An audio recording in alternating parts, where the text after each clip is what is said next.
இப்ப நீங்க பார்த்துட்டு இருக்கிற இந்த படத்துல ஒரு கப்பல் தீப்பற்றி எரிஞ்சுகிட்டு இருக்கு. இந்த கப்பல் எந்த நாட்டினுடைய கப்பல் அப்படிங்கிறத கெஸ் பண்ணுங்க. ஏன் இதை நான் சொல்றேன் அப்படின்னா, ஈரான் அமெரிக்காவினுடைய போர் அப்படிங்கிறது இந்த 2 நாட்டோட நிக்க போறது கிடையாது. கல்ஃபை தாண்டி மேற்காசியா முழுக்க அது விரிவடையறதுக்கான வாய்ப்பு எல்லாமே நம்ம கண்ணு முன்னாடி தெரியுது அப்படின்னு தொடர்ந்து நம்ம வீடியோல சொல்லிட்டே இருக்கேன். அதுக்கு இன்னொரு உதாரணம் தான் இந்த கப்பல் மேல நடத்தப்பட்ட தாக்குதல். இது எந்த நாட்டினுடைய கப்பல், எங்க நடந்துச்சு அப்படிங்கிறத பத்தி வீடியோக்குள்ள சொல்றேன். இன்னொரு பக்கம் சவுதி அரேபியா 14 நாடுகளை ஒன்னா அணி திரட்டி இருக்காங்க தங்களுக்கு எதிரான அச்சுறுத்தலை எதிர்கொள்றதுக்காக.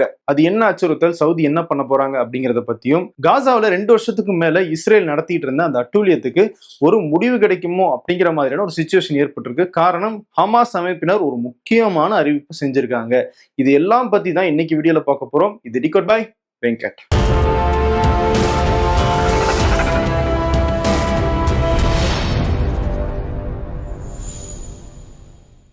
ஈரான் அமெரிக்கா இடையிலான இந்த போர்ல புதுசா அடிபட்டிருக்கிற நாடு எகிப்து. நீங்க பார்த்த அந்த கப்பலும் எகிப்துல தான் சுடப்பட்டிருக்கு. 2 கப்பல்கள் மேல தாக்குதல் நடந்திருக்கு. அதுல ஒண்ணு அமெரிக்காவுடைய கேஸ் ஸ்டோரேஜ் கப்பல். அந்த கப்பல்ல எல்என்ஜி ஸ்டோரேஜ் பண்ணி வச்சிருக்காங்க. இந்த கப்பல்கள் ரெண்டுமே டெமைட்டா அப்படின்னு ஒரு துறைமுகம் இருக்கு எகிப்துல. மெடிட்டேரியன் கடல் இருக்கு இல்லையா, அந்த கடல்ல இருக்கிற துறைமுகத்துல இந்த கப்பல்கள் நின்றுட்டு இருக்கும் போதுதான் இந்த தாக்குதல் நடத்தப்பட்டிருக்கு. இது ஒரு ட்ரோன் அட்டாக். இந்த ட்ரோன் அட்டாக்கை யார் பண்ணியிருப்பாங்க அப்படிங்கறதுதான் முதல் கேள்வி. உறுதியாக இது வரைக்கும் சொல்ல முடியல. அமெரிக்கா ஸ்ட்ராங்கா இதை ஈரான் தான் செஞ்சிருப்பாங்க அப்படின்னு நம்புறாங்க. ஆனா ஈரானும் ஹவுதிகளும் நாங்க இதை செய்யவே இல்லை அப்படின்னு மறுத்திருக்காங்க. ஈரானுடைய வெளியுறவுத்துறை அமைச்சர் அப்பாஸ் அராக்சி அபிஷியலாவே ஒரு ட்வீட் போட்டிருக்காரு. அதுல எகிப்து எங்களுடைய நட்பு நாடு, அதனுடைய பாதுகாப்பு எங்களுக்கு ரொம்ப முக்கியம், அதனால எங்களுடைய பெயரை பயன்படுத்தி சிலர் தப்பான தகவல்களை பரப்புறாங்கன்னு சொல்லி அப்பாஸ் அராக்சி சொல்லியிருக்காரு. அதாவது அவரு இஸ்ரேல தான் சொல்ல வர்றாரு. இஸ்ரேல் இந்த மாதிரியான ஒரு தாக்குதலை நடத்திட்டு அந்த பழைய தூக்கி ஈரான் மேல போடுறாங்க. இதனால ஈரானை ஓரங்கட்டலாம் அல்லது ஈரானுக்கு எதிராக எல்லா நாடையும் திருப்பலாம் அப்படிங்கிற ஒரு நோக்கத்தோட செயல்படுறாங்க அப்படிங்கிறது தான் அப்பாஸ் அராக்சி அந்த மெசேஜ்ல சொல்ல வர்றாரு. இஸ்ரேல் இதை பண்ணியிருக்க வாய்ப்பு இருக்கா? இல்லைன்னு நம்மளால மறுக்கவே முடியாது. ஏன்னா இஸ்ரேலினுடைய ஹிஸ்டரி அப்படி.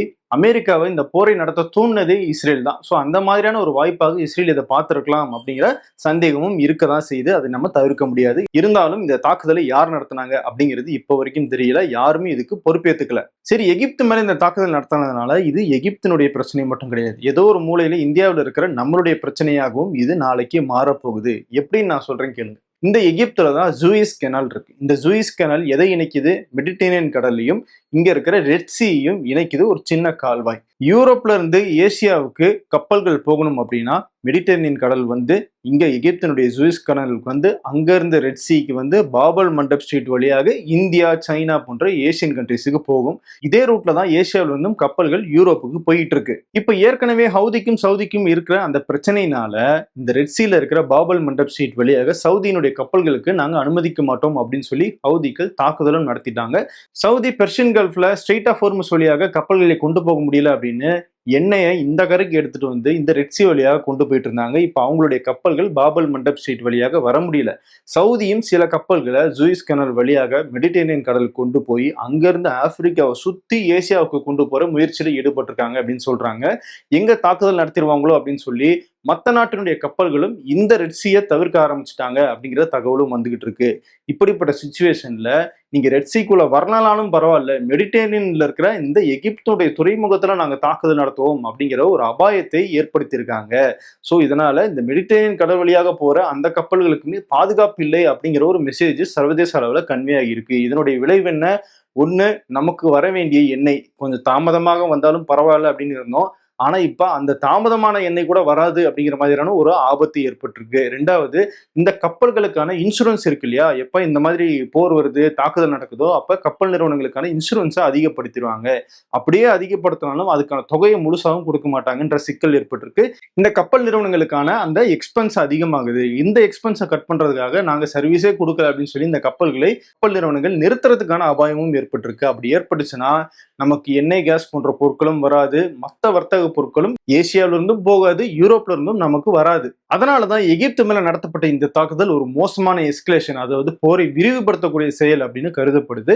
ஆனா இதை யார் பண்ணாங்க அப்படிங்கறத இப்ப வரைக்கும் தெளிவாக தெரியல. ஆனா டொனால்ட் ட்ரம்ப் ஸ்ட்ராங்கா நம்புறாரு ஈரான் தான் இதை பண்ணாங்க, அதுக்கான தகுந்த பதிலடியை, ஹார்டான பதிலடியை கொடுப்போம் அப்படின்னு சொல்லி 2 கெட்ட வார்த்தை வேற அவர் பயன்படுத்தி இருக்காரு. அவர் தாக்குதல் நடத்துமே அப்படின்னு சொல்றதுக்கு பின்னாடி 2 முக்கியமான காரணங்கள் இருக்கு. ஒண்ணு, நான் ஏற்கனவே சொன்ன மாதிரி எகிப்துல இருக்கிற அமெரிக்க கப்பல் மேல நடந்த தாக்குதல். 2வது, ஜோர்டான் மேல ஈரான் திரும்பவும் தொடங்கிய தாக்குதல் தான். ஈராக்ல சவுதி அரேபியாவும் அமெரிக்காவும் சேர்ந்து ஈரானுடைய ஆதரவு படைகள் மேல தாக்குதல் நடத்தினாங்க. அதுல 20 பேர் கொல்லப்பட்டாங்க அப்படின்னு நம்ம ஏற்கனவே ஒரு வீடியோ போட்டிருந்தோம் இல்லையா? அந்த தாக்குதலுக்கு பதிலடி கொடுக்கிற வகையில 2-3 நாளாக நடக்காம இருந்த அந்த தாக்குதலை திரும்பவும் தொடங்கினாங்க ஈரான். ஜோர்டான்ல இருக்கிற அமெரிக்காவுடைய படைத்தளத்தை குறி வச்சு அவங்க அட்டாக் பண்ணாங்க.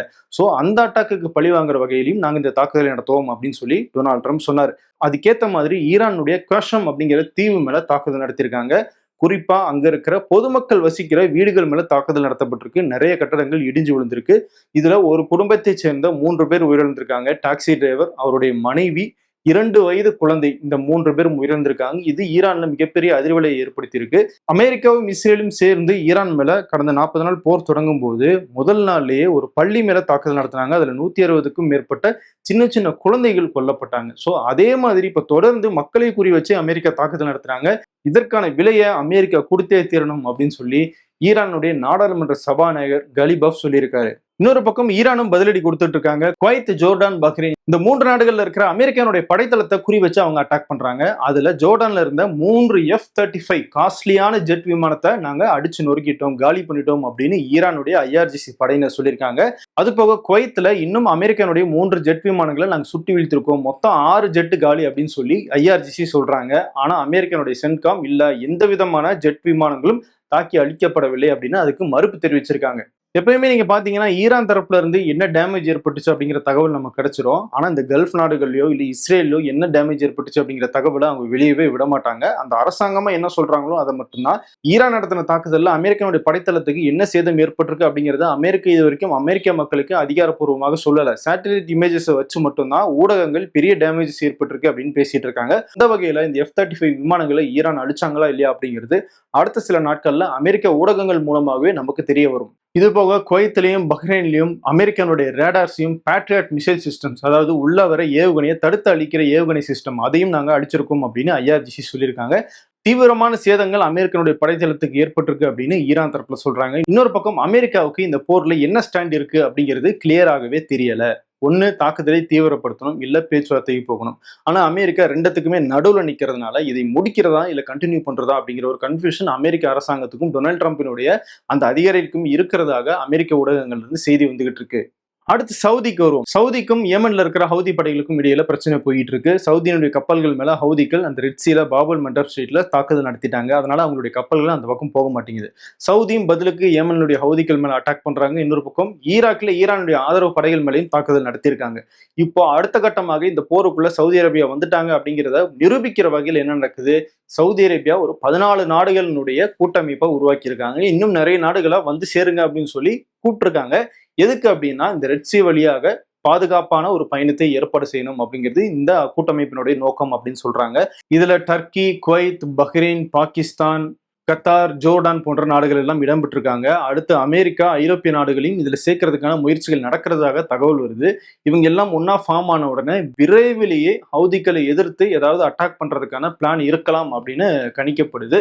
இவங்க எல்லாம் கூடிய சீக்கிரம் கூடி ஒரு முடிவெடுக்க போறாங்க. அநேகமாக ரெட் சீல ஹவுதிகளுக்கு எதிராக அட்டாக் பண்ணி அந்த வழியாக கப்பல்கள் போறதை உறுதி செய்வாங்க அப்படிங்கிற ஒரு பிளான் இருக்கும்னு சர்வதேச அரசியல் பார்வையாளர்கள் சொல்றாங்க. அப்படி நடந்துச்சு அப்படின்னா ஸ்ட்ரெயிட் ஆஃப் ஹோர்முஸ்ல எப்படி நம்ம கடல் பயணத்தை உறுதி செய்யறது அப்படிங்கிறதுக்கான ஒரு முன்னோட்டமாக இது இருக்கும் அப்படின்னு சொல்றாங்க. ஆனா எப்படி ஸ்ட்ரெயிட் ஆஃப் ஹோர்முஸ்ல அவ்வளவு ஈஸியாக கப்பல்களை கொண்டு போக முடியாதோ அதே மாதிரி ஒரே ஒரு ட்ரோனை வச்சு கூட ஹவுதிகளால இந்த பக்கம் கப்பல்களை நிறுத்திட முடியும். இருந்தாலும் இப்படி ஒரு முயற்சியை சவுதி முன்னெடுத்திருக்காங்க. இதுல குறிப்பா கவனிக்க வேண்டியது என்னன்னா, சவுதி அரேபியா வந்து இல்ல இது எங்களுடைய பிரச்சனையாக இருந்தாலும் அமெரிக்கா இதுல தலையிட வேணாம், நாங்களே பாத்துக்கிறோம் அப்படின்னு அமெரிக்கா கிட்ட சொன்னதாகவும் சொல்றாங்க. காரணம் என்னன்னா, அமெரிக்காவும் சவுதியும் சேர்ந்து இதை அட்டாக் பண்ணாங்க அப்படின்னா அதுக்குள்ள ஈரான் வருவாங்க. இப்போ வரைக்கும் சவுதி நேரடியாக ஈரான் மேல எந்த அட்டாக்கும் செய்யல. அப்படி அமெரிக்கா உள்ள வந்தாங்கன்னா ஈரான் மேல அட்டாக் பண்றதுக்கான ஒரு சிச்சுவேஷன் ஏற்பட்டுரும். பின்னாடி இருந்து இஸ்ரேலும் இதற்கான ஒரு ஏற்பாடை தான் புஷ் பண்ணிட்டு இருக்காங்களோ அப்படிங்கிற சந்தேகம் சவுதி அரேபியாவுக்கும் இருக்கு. அதனால அமெரிக்கா இதுல தலையிட வேணாம், நாங்க இந்த கூட்டமைப்பை வச்சு இதை வந்து பாத்துக்கிறோம் அப்படின்னு சவுதி அரேபியா சொன்னதாக சொல்றாங்க. அதாவது இதுக்கு என்ன அர்த்தம்? இந்த போரை எஸ்கலேட், அதாவது அடுத்த கட்டத்துக்கு போகக்கூடாது அப்படிங்கிற ஒரு எண்ணத்துல தான் சவுதி அரேபியா இருக்காங்க. ஆனா வேற வழியே இல்லாம ஹவுதிக்களை எதிர்க்க வேண்டிய சிச்சுவேஷன்லயும் அவங்க இருக்காங்க. அடுத்த முக்கியமான மேட்டர் காசாவுக்கு வரும். கடந்த 2-3 ஆண்டுகளாக காசாவுல ஒரு இன அழிப்பை செஞ்சுட்டு இருக்காங்க இஸ்ரேல். இப்ப அது முடிவுக்கு வர்றதுக்கான ஒரு சிச்சுவேஷன் ஏற்பட்டிருக்கு. காரணம் என்ன? காசாவுல இருந்த ஹமாஸ் படையினர் நாங்க ஆயுதங்களை எல்லாம் சரண்டர் பண்ணிடுறோம் அப்படிங்கிறதையும் அவங்க சொல்லியிருக்காங்க. சோ இதை டொனால்ட் ட்ரம்ப் அபிஷியலாக அறிவிச்சிருக்காரு. போர்ட் ஆஃப் பீஸ் அப்படின்னு டொனால்ட் ட்ரம்ப் தலைமையில சர்வதேச நாடுகள், சர்வதேச முக்கியமான அதிகாரிகள் சேர்ந்த ஒரு அமைப்பை உருவாக்கி அவங்க காசாவில் அமைதி திரும்புறதுக்கான ஏற்பாடுகளை பண்ணுவாங்க அப்படின்னு டொனால்ட் ட்ரம்ப் போன வருஷம் அறிவிச்சாரு. ஆனா அந்த அறிவிப்பு வந்ததுக்கு பிறகும் தொடர்ந்து இஸ்ரேல் தாக்குதல் நடத்திக்கிட்டே தான் இருந்தாங்க. நிறைய குழந்தைகள், நிறைய பெரியவர்கள் கொல்லப்பட்டுக்கிட்டே தான் இருந்தாங்க.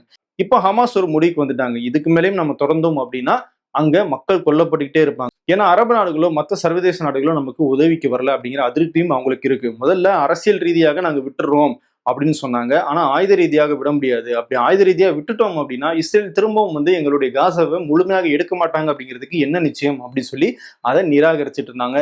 இப்ப வேற வழி இல்லாம ஆயுதங்களையும் நாங்க சரண்டர் பண்றோம் அப்படின்னு சொல்லிட்டாங்க. இப்போ போர்ட் ஆஃப் பீஸ் கிட்ட அவங்க ஆயுதங்களை கொடுப்பாங்க. அந்த ஆயுதம் இஸ்ரேலுக்கும் போகாது. அவங்க ஆயுதத்தை சரண்டர் பண்ணிட்டாங்கன்னா இஸ்ரேல் கொஞ்சம் கொஞ்சமாக காசாவில இருந்து வெளியேறிடுவாங்க.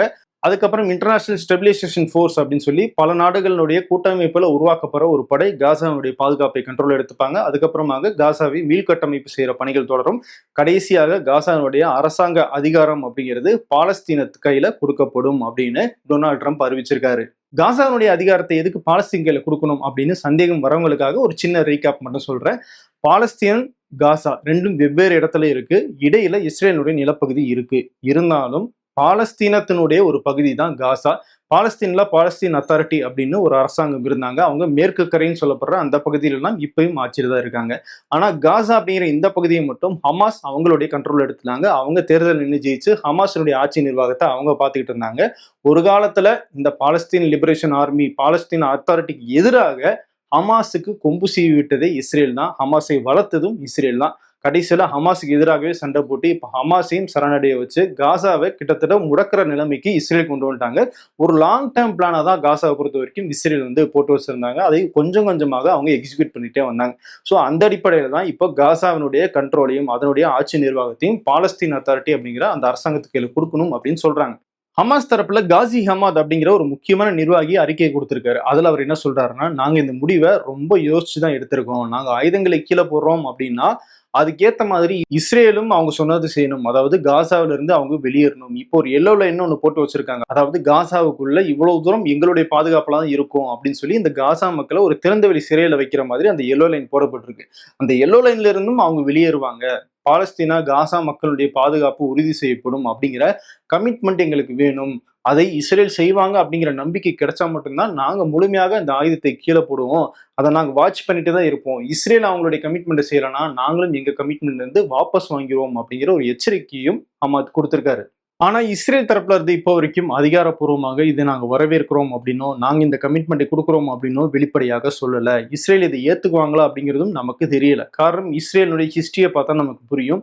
அவங்க காசாவை எப்படியாவது இஸ்ரேலுடைய கண்ட்ரோல்ல எடுத்துடணும் அப்படிங்கிற நோக்கத்துல தான் தொடர்ந்து செயல்பட்டு இருந்தாங்க. அந்த அடிப்படையில் தான் இன அழிப்பு செஞ்சாங்க. அங்கிருந்து மக்களை வெளியேற்றணும் அப்படின்னு தான் பேசிட்டு இருந்தாங்க.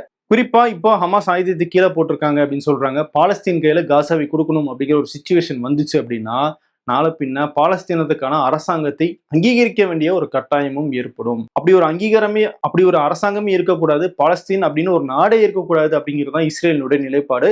அதை நோக்கி இந்த மூவ் இருக்கிறதுனால இதை இஸ்ரேல் ஏத்துக்குவாங்களா அப்படிங்கிறது நமக்கு தெரியல. இன்னொரு பக்கம் பாலஸ்தீனத்தினுடைய அரசாங்கத்துக்கு கையில காசாவை கொடுக்கறது எவ்வளவு தூரம் காசா மக்களுக்கு பாதுகாப்பு அப்படிங்கிறதும் நமக்கு தெரியல. ஏன் அப்படின்னா இப்பயே பாலஸ்தீன் ரொம்ப ஆபத்தான சிச்சுவேஷன்ல தான் இருக்கு. அங்க மேற்கு கரையில இஸ்ரேலினுடைய அரசாங்கத்தினுடைய ஆதரவோட அங்க இஸ்ரேலியர்கள் நிறைய பேர் சட்டவிரோத குடியேற்றம் நடத்திட்டு இருக்காங்க. பாலஸ்தீன் மக்களை அவங்க வீட்டுக்குள்ள போய் காரணமே இல்லாம அடிச்சு விரட்டிட்டு அந்த நிலத்தை எல்லாம் அந்த வீடையெல்லாம் புடுங்கிட்டு இருக்காங்க. தாக்குதல் ரொம்ப தீவிரமாக நடந்துட்டு இருக்கு. இஸ்ரேலுடைய ராணுவம் அதுக்கு துணை நின்றுகிட்டு இருக்காங்க. அதையே பாலஸ்தீன் அத்தாரிட்டியால தடுக்க முடியல அப்படின்னும் போது நிலப்பரப்புக்கு தள்ளி இருக்கிற காசாவில் என்ன அளவுக்கு அவங்க அதிகாரம் செலுத்திட முடியும் அப்படிங்கிற ஒரு சந்தேகமும் இருக்கு. ஸோ இஸ்ரேலுடைய முடிவு என்ன அப்படிங்கிறத பொறுத்து தான் காசாவில் நடந்துட்டு இருக்கிற அந்த இன அழிப்பு முடிவுக்கு வருமா இல்லை தொடருமா அப்படிங்கிறது நமக்கு தெரியும். இன்ஃபேக்ட் காசாவுடைய மக்களுமே இதை வரவேற்கல. அவங்களுக்குமே சந்தேகத்தோட தான் இதை பாக்குறாங்க. ஏன்னா இதுக்கு முன்னாடி பல முறை இப்படிதான் நடந்துச்சு. ஆனா கேப் விட்டு எங்க மேல தாக்குதல் நடத்திட்டு தான் இருக்காங்க. அதனால இது முழுமையாக இம்ப்ளிமெண்ட் ஆகிற வரைக்கும் நாங்க நம்ப போறது கிடையாது அப்படின்னு காசாவில் இருந்த மக்கள் எல்லாம் சொல்றதாக அல் ஜசீரா செய்தி வெளியிட்டிருக்காங்க. வீடியோ இன்னும் முடியல. இன்னொரு முக்கியமான செய்தியும் இருக்கு. இன்னைக்கு ரொம்ப லென்த்தா போயிட்டு இருக்கா. ஏன்னா அவ்வளவு நியூஸஸ் இருந்துகிட்டே இருக்கு. முக்கியமான நியூஸஸ் தவிர்க்க முடியல. FIFA ஃபுட்பால் உலகக்கோப்பை நடத்துற இந்த அமைப்பு இவங்க வந்து ஒரு புது முடிவை அறிவிச்சிருக்காங்க. இதனுடைய தலைவர் இன்ஃபான்டினோ. இவர் அமெரிக்காவுக்கும் இஸ்ரேலுக்கும் ஆதரவாக செயல்படுறாரு. அர்ஜென்டினால மெஸ்ஸி ஜெயிக்கணும் அப்படிங்கிறதுக்காகவே திட்டமிட்டே அர்ஜென்டினா ஈஸியா ஜெயிக்கிற மாதிரியான டீம்ஸோட அவங்களுக்கு மேட்ச் ஏற்படுத்தி கொடுத்தாங்க. வியாபார நோக்கத்துக்கு செயல்பட்டுக்கிட்டு இருக்காங்க அப்படின்னு பல்வேறு குற்றச்சாட்டுகளை இன்ஃபான்டினோ மேல வைக்கப்பட்டுச்சு. இப்போ அவர் என்ன சொல்லியிருக்காருன்னா, ஃபீஃபாவில் ஒரு துணை நிறுவனம் உருவாக்க போறோம். அந்த நிறுவனம் தான் ஃபீஃபா உலகக்கோப்பை போட்டிகளினுடைய அந்த கமர்ஷியல்ஸும் அதனுடைய கான்ட்ராக்ட்ஸ் இது எல்லாம் கவனிக்க போறாங்க. வருமானம் ஈட்டுறதுக்காகவே இவங்க கான்சென்ட்ரேட்டடா ஒர்க் பண்ணுவாங்க அப்படின்னு சொல்லிட்டு அந்த நிறுவனத்தினுடைய ஈக்விட்டி பங்குகள், அதாவது சுமார் 20 பில்லியன் அமெரிக்க டாலர்கள் அளவுக்கு தனியார் நிறுவனங்களுக்கு கொடுக்க போறோம் அப்படின்னு சொல்றாரு. அதுலதான் இப்ப பிரச்சனை எழுந்திருக்கு. தனியார் நிறுவனம் யாருடையது அப்படின்னா, ட்ரம்பினுடைய மருமகன் ஜேரட் குஷ்னர் இருக்கார் இல்லையா, அவருடைய தம்பி.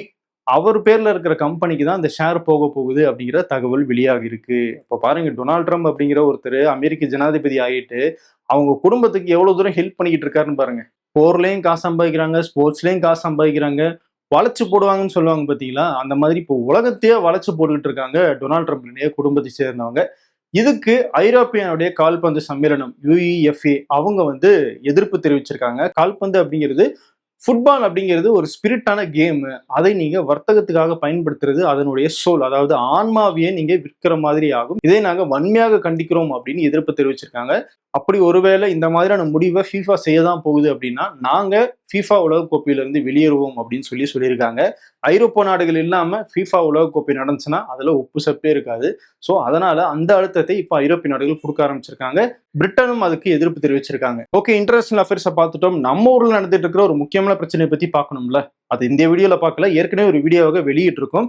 காவிரி ஆற்றின் குறுக்கே மேகேதாட்டு அப்படிங்கிற இடத்துல ஒரு அணை கட்டுறதுக்கான முயற்சியில கர்நாடக அரசாங்கம் தீவிரமாக இறங்கியிருக்காங்க. அந்த அணை வந்துச்சு அப்படின்னா தமிழ்நாட்டுக்கு என்ன பாதிப்பு, காவிரியினுடைய நிலைமை என்னவாக ஆகும், காவிரி நீர் பங்கீடு அப்படிங்கிறது என்ன மாதிரியாக மாறும் அப்படின்னு பல்வேறு பிரச்சனைகள் குறித்தும் இதுக்கு பின்னாடி இருக்கிற அரசியல் குறித்தும் நம்ம டீடைல்டாக ஒரு வீடியோ பண்ணியிருக்கோம். கமெண்ட்ஸ்ல அந்த வீடியோனுடைய லிங்கை நான் கொடுக்குறேன், தயவு செய்து ஃபுல்லா பாருங்க. ஏன் அப்படின்னா, முதலமைச்சர் விஜய் கர்நாடக சிஎம்மோட ஆகஸ்ட் 3ஆம் தேதி போய் நேரில் சந்திச்சு இது தொடர்பாக பேச போறாரு. ஸோ அது என்ன நடக்குது அப்படிங்கிறது நீங்க புரிஞ்சுக்கணும் அப்படின்னா டீடைல்டாக இருக்கிற இந்த வீடியோவை பார்த்தீங்கன்னாலே உங்களுக்கு தெரிஞ்சிடும். ஓகே, நீங்க பாப்பீங்க அப்படிங்க நான் நம்புறேன். வழக்கம் போல சப்ஸ்கிரைப் பண்ணுங்க, உங்களுடைய நண்பர்களுக்கு ஷேர் பண்ணுங்க, வீடியோவை லைக் பண்ணிட்டு அதுக்கப்புறமாக ஹைப் அப்படின்னு ஒரு பட்டன் இருக்கும், அதையும் கிளிக் பண்ணீங்க அப்படின்னா யூடியூப் அல்காரிதத்திலே நம்மளுடைய வீடியோ அதிகமாக ஷேர் ஆகும். ஸோ அதை செய்வீங்க அப்படிங்கிற நான் நம்புறேன். அடுத்த வீடியோவில் உங்களை மீண்டும் சந்திக்கிறேன். நன்றி.